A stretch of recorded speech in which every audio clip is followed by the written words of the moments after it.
ముందుగా అందరికి విజయదశమి శుభాకాంక్షలు.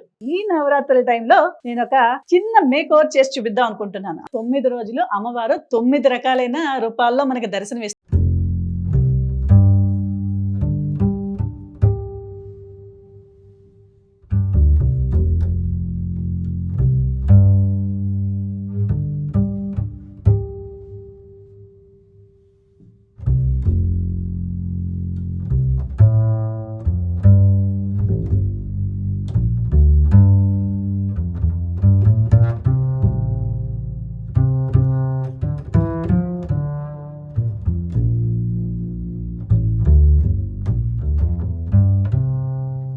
ఈ రోజు నేను అమ్మవారిని ఎలా తయారు చేసుకోవాలి, అమ్మవారికి బ్యాక్ సైడ్ ఉండే బ్యాక్గ్రౌండ్ ఎలా రెడీ చేసుకోవాలి, అమ్మవారితో పాటు పక్కన పెట్టుకునే డెకరేషన్ ఐటమ్స్ అన్ని ఎలా రెడీ చేసుకోవాలనేది చక్కగా ఈ వీడియోలో చూపిద్దాం అనుకుంటున్నాను. మరి చూసేస్తారా ఫ్రెండ్స్? ఈ దసరా నవరాత్రిలో 9 రోజులు అమ్మవారు 9 రకాలైన రూపాల్లో మనకి దర్శనం ఇస్తూ ఉంటారు.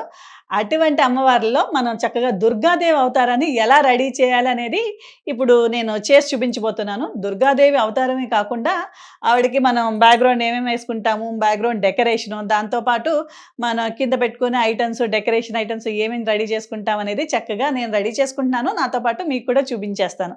యాక్చువల్లీ ఈ 9 రోజులు ఏం చేస్తుంటారంటే 9 రకాలైన అవతారాల్లో చాలామంది అమ్మవారిని రెడీ చేసి పెట్టుకుంటూ ఉంటారు. దానికి సంబంధించిన ఈ ఫేసెస్ కూడా మనకి అవతారాలవి దొరికేస్తున్నాయి బయట. ఒక్కొక్క అవతారానికి ఒక్కొక్క టైప్ ఆఫ్ ఫేసెస్ దొరుకుతున్నాయి. ఇలాగా ఈరోజు నేను దుర్గాదేవి కోసం అని చెప్పి ఇలాగా దుర్గా అవతారంది నేను ఇలాగా ఫేస్ తీసుకున్నాను. ఇప్పుడు నేను మొత్తం అంతా కూడా నీట్గా రెడీ చేసి చూపిస్తాను ఫ్రెండ్స్. ముందుగా బ్యాక్గ్రౌండ్ ఎలా రెడీ చేసుకోవాలో చూద్దామండి. బ్యాక్గ్రౌండ్స్ ఇప్పుడు మనకి బయట బాగా దొరికేస్తున్నాయి కదా. నేను బయట దొరికిన బ్యాక్గ్రౌండే యాక్చువల్లీ ఇది ఇంతకుముందు మనకి వరలక్ష్మి వ్రతానికి కొలాబరేషన్ వచ్చింది కదా, ఆ బ్యాక్గ్రౌండ్ మట్టండి. ఆ బ్యాక్గ్రౌండ్ నేను ఇలాగా యూజ్ చేసేస్తాను. ఈ బ్యాక్గ్రౌండ్స్ మనం ఇలాగా హ్యాంగ్ చేసుకోవడానికి మనకి ఇది విండో, నాకు దీని బ్యాక్ సైడ్ ఉంది విండో అన్నమాట. విండోకి ఇలా రాడ్ ఉంటుంది కదా, రాడ్కి మనం ఇలాగా తొడిగేసుకోవచ్చు బ్యాక్గ్రౌండ్. అది మనకి ప్రాపర్గా పట్టకపోతే కనుక ఇలాగా పిన్స్ పెట్టుకోవచ్చు అన్నమాట. నేను చూడండి చక్కగా పిన్స్ పెట్టాను, 3 పిన్స్ పెట్టాను, నీట్గా నాకు బ్యాక్గ్రౌండ్ నిలబడిపోయింది. ఇప్పుడు నేను ఇలాగా డార్క్ కలర్ గ్రీన్ తీసుకున్నాను, ఎందుకంటే దీని మీద డెకరేట్ చేసే ఐటమ్స్ ఏది డెకరేట్ చేసినా కూడా కొంచెం కలర్ఫుల్గా కనిపిస్తాయి. డార్క్ కలర్ బ్యాక్గ్రౌండ్ ఉంటే బాగుంటుంది కదా అని చెప్పి ఇది చూస్ చేసుకున్నాను. ఇప్పుడు దీని మీదకి నేను ఆర్టిఫిషియల్ ఫ్లవర్సే ఇంతకుముందు తెప్పించినవి ఇవే యూస్ చేసేస్తున్నాను. ఎందుకంటే బయట మనకి మార్కెట్లో దండల రేట్లు పెరిగిపోయినాయి, బాగా ఎక్కువగా ఉన్నాయి.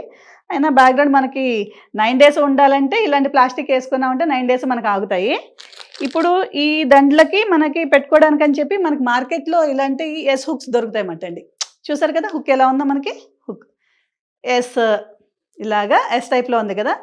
ఈ హుక్ని మనం ఏం చేస్తామంటే ఇలాగ మనకి మా దండలకు అన్నిటికి కూడా ఇలా రింగ్స్ ఇస్తాడు. ఈ ఇచ్చే రింగ్స్ని మనం ఇలా పెట్టేసుకున్నామంటే చాలా ఈజీ అన్నమాట. మనకి దీనికి పిన్ పెట్టి దానికి పిన్ పెట్టి పెట్టక్కర్లేకుండా ఇది చూడండి, ఈ హుక్ని నేను ఇలాగా హ్యాంగ్ చేస్తాను. సింపుల్ మాట అండి, వెరీ సింపుల్. యాక్చువల్లీ మనకి ఇది ప్లేస్ అడ్జస్ట్మెంట్ కూడా చేసుకోవచ్చు. ఇప్పుడు నేను ఈ ప్లేస్లో పెట్టుకున్నాను, నాకు ఈ సైజ్ అడ్జస్ట్మెంట్ సరిగ్గా లేదా, ఇప్పుడు ఓకే నాకు ఈ కార్నర్ పెట్టుకోవాలనుకుంటున్నాను. ఇప్పుడు కార్నర్కి ఇది సర్దుకున్నాను అనమాట. అదే మనం పిన్నులు పెట్టుకున్నాం అనుకోండి, పిన్నులు ఏం చేయాలి, ఇడి సర్దుకుని టైం టేకింగ్ ఎక్కువ పట్టేస్తుంది. ఇప్పుడు ఇలాగా నేను మొత్తం దండలన్నీ కూడా ఈ బ్యాక్గ్రౌండ్కి సెట్ చేసుకుంటాను. చూడండి ఇప్పుడు ఈ కార్నర్ ఈ సైజు పెట్టిందే, నేను ఈ కార్నర్కి ఇంకో సైజు పెడుతున్నాను.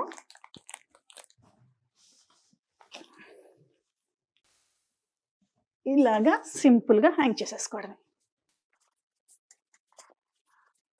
ముందుగా అమ్మవారిని రెడీ చేయడం కోసం అని చెప్పి నేను ఇలాగా 3 బిందెలు తీసుకున్నాను. 3 సైజుల్లో తీసుకున్నాను. ఇప్పుడు ఫస్ట్ బిందెకి ఏం చేస్తానంటే ఇది సెకండ్ వన్ ఉంది కదా, దీన్ని పెట్టి ఇలాగా లాక్ చేస్తామన్నమాట. అంటే యాక్చువల్లీ కొంచెం లోనకి వెళ్ళి కూర్చుంటే బాగుంటుంది. ఇప్పుడు ఇది లోనకి వెళ్ళి కూర్చోలేదు కాబట్టి దీన్ని ఏం చేస్తానంటే మనకి మార్కెట్లో ఇలాగా డబల్ టేప్స్ దొరుకుతాయి అన్నమాట. ఇది కదలకుండా ఇలాగా ఫిక్స్ అయి ఉండాలి అంటే ఇలాగ మనం డబల్ టేప్ తీసుకుని చక్కగా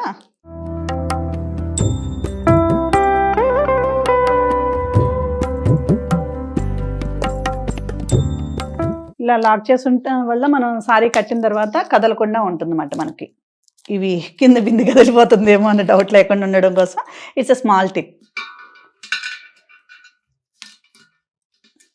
3 సార్లు ఇలా అంటించాను కదా, ఇప్పుడు దీన్ని నేను ఇలాగా ఫిక్స్ చేసేస్తున్నాను.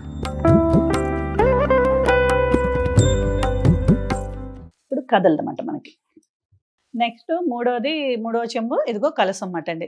దీనికి మనం ఇదిగో ఒక స్టిక్‌ని ఇలాగా బ్యాక్ సైడ్ ఇలాగా అటాచ్ చేస్తున్నాను. దీనికి కూడా నేను ఒక డబుల్ టేప్ ఇలా అతికిస్తున్నాను. చూడండి. డబుల్ టేప్ అతికించి బ్యాక్ సైడు దీన్ని ఇలాగ 2 సైడ్స్ లెవెల్ వచ్చేటట్టుగా చూసి ఇలాగా అతికిస్తున్నానన్నమాట.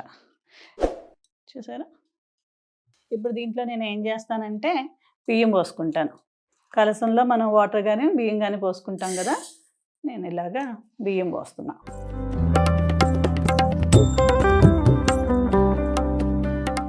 యాక్చువల్లీ ఇప్పుడు ఈ బిందె మీద బిందె కరెక్ట్‌గా మనకి స్టిక్ అయి కూర్చుంది. ఇప్పుడు కాసేపు వీటిని పక్కన పెట్టుకొని అమ్మవారికి కట్టే సారీని రెడీ చేసేసుకుందాం ముందర. అమ్మవారికి కట్టడానికి కొత్త చీర ఒకటి తీసుకున్నాను. యాక్చువల్లీ నా దగ్గర ఇప్పుడు కొత్త సారీస్ ఉంటానే ఉంటాయి. ఆల్రెడీ మీకు చాలా వీడియోస్‌లో చెప్పాను. నా దగ్గరున్న కొత్త చీరల్లో ఒక సారీని తీసుకున్నా అనమాట. తీసుకొని ఈ సారీని మనం ఏం చేస్తామంటే సెంటర్ ఫోల్డింగ్ చేసుకోవాలి. ఇలాగ ముందు యాక్చువల్లీ మడతలోనే వచ్చింది మనకి. ఇప్పుడు ఇలాగ నేను 2 సైడ్స్ ఫోల్డింగ్ తీసుకున్నాను. తీసుకొని ఇలా సెంటర్ ఫోల్డ్ చేస్తున్నాను అనమాట. ఇలా ఫోల్డ్ చేయడం వల్ల మనకి సారీ సైజ్ తగ్గుతుంది. ఇప్పుడు సారీని ఇలా మనం సెంటర్ ఫోల్డింగ్ చేసేసుకున్నాం మొత్తం. చేసేసిన తర్వాత ఒక సైడ్ నుంచి మనం కొంచెం గ్యాప్ ఇచ్చి ఇలా ఫ్రిల్స్ పెట్టుకురావాలన్నమాట.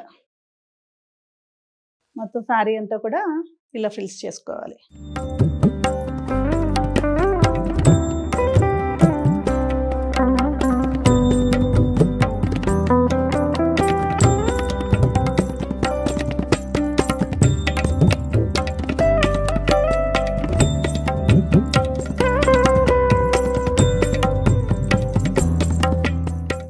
ఇప్పుడు ఇలా ఫ్రిల్స్ పెట్టుకున్న తర్వాత మనం చక్కగా ఇలాగ పెద్ద పిన్నులు పెట్టి పెట్టేసుకోవాలన్నమాట. కదలకుండా.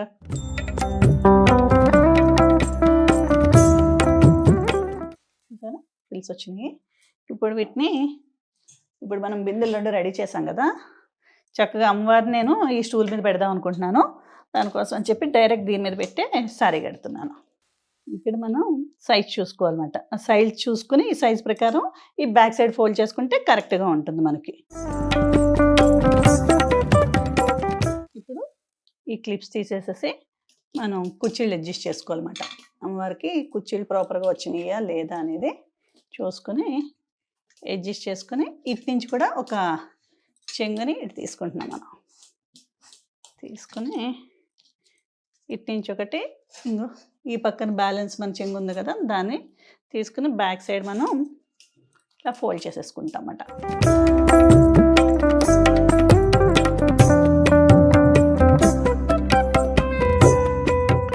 ఇప్పుడు మనం కలసంలో ఆల్రెడీ బియ్యం పోసేసుకున్నాము. దీనికి స్టిక్ కూడా మనం అటాచ్ చేసి ఉంచుకున్నాం కదా! మనం కింద పార్ట్ అయిపోయిన తర్వాత మనం ఈ పై పార్ట్‌ని మనం యాడ్ చేసుకుంటే ఫ్రీగా ఈజీగా ఉంటుంది కదా అని చెప్పి నేను బిఫోర్‌గా యాడ్ చేయలేదు. ఇప్పుడు నేను ఇక్కడ ఫిక్స్ చేసేస్తున్నాను అనమాట.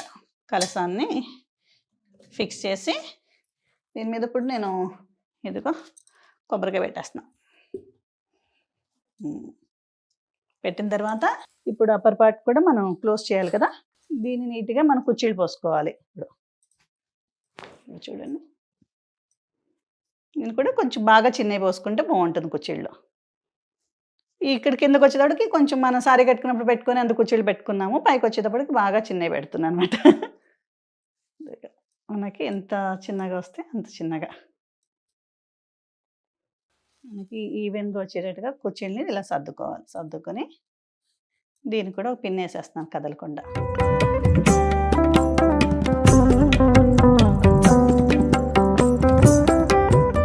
సైడ్స్ పిన్ వేసామంటే మనకు కదలకుండా ఉంటుంది. ఇప్పుడు బ్లౌజ్‌ని ఇలాగ మనం ఫిల్ చేసుకున్నాం కదా! ఇప్పుడు దీన్ని ఇలా వేసుకొని అప్పర్ పార్ట్‌ని ఇలా క్లోజ్ చేసుకుంటాం అన్నమాట.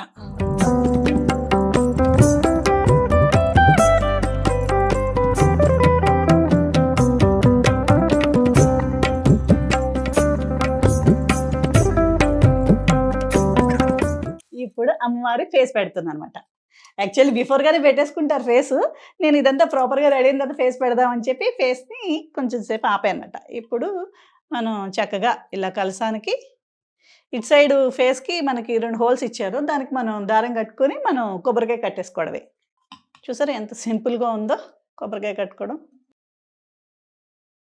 నెక్స్ట్ అమ్మవారికి చేతులు పెడదాం. 2 సైడ్‌లు నేను చేతులు విడిగా పూజా సామాను కొట్లో దొరుకుతాయి. చేతులు, కాళ్ళు కలిపి సెట్ దొరుకుతాయి. ఇప్పుడు కాళ్ళు కనిపించవు కాబట్టి ఇక్కడ చేతులు పెడుతున్నాను. వీటికి మనం చక్కగా ఇలా దారం కట్టుకొని ఆల్రెడీ మనకిక్కడ హ్యాంగ్ చేసి ఉంది కదా! సైడ్‌కి మన హైట్ ఎంత హైట్ కావాలో చూసుకొని ఆ హైట్‌కి పెట్టుకోవచ్చు. పెట్టుకొని నేను తర్వాత పిన్నేస్తాను.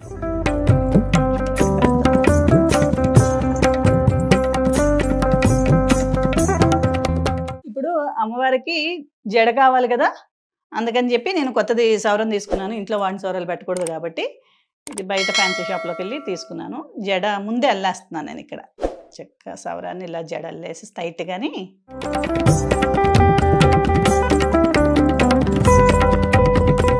ఇదిగో ఇప్పుడు జడ రెడీ అయిపోయింది కదా! ఈ జడకి నేను మనకిక్కడ కొబ్బరికాయ ఉంది కదా! కొబ్బరికాయ బ్యాక్ సైడ్ నేను ఒక పిన్ పెట్టాను. పిన్‌కి ఈ జడని హ్యాంగ్ చేసేస్తున్నాను. ఇలాగ పెట్టి పిన్నేసేస్తున్నాను. నెక్స్ట్ ఏం చేద్దామంటే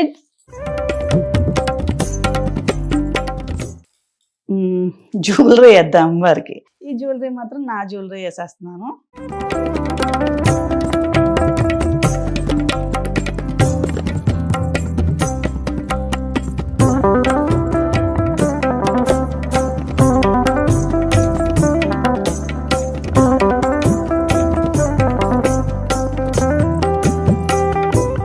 ఇప్పుడు అమ్మవారి హెయిర్‌కి కూడా జ్యువెలరీ పెట్టాను.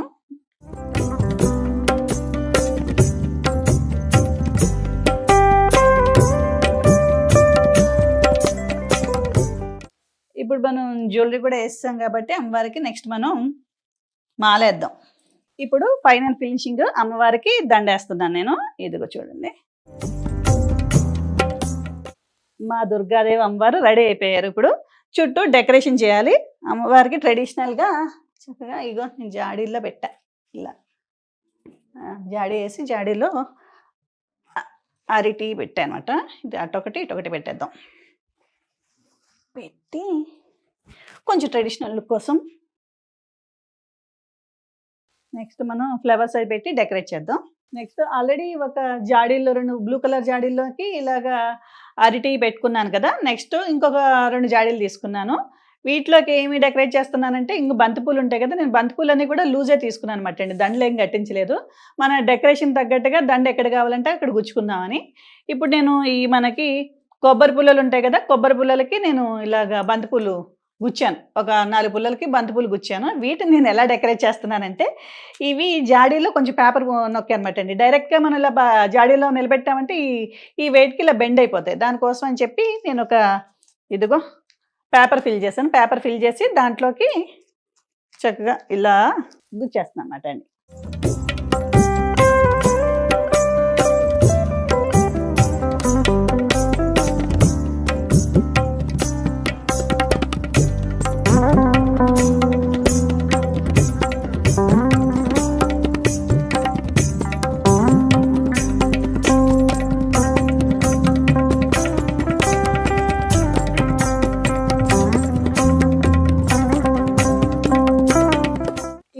చక్కగా అమ్మవారిని నేను రెడీ చేశాను. బ్యాక్‌గ్రౌండ్ కూడా రెడీ అయిపోయింది.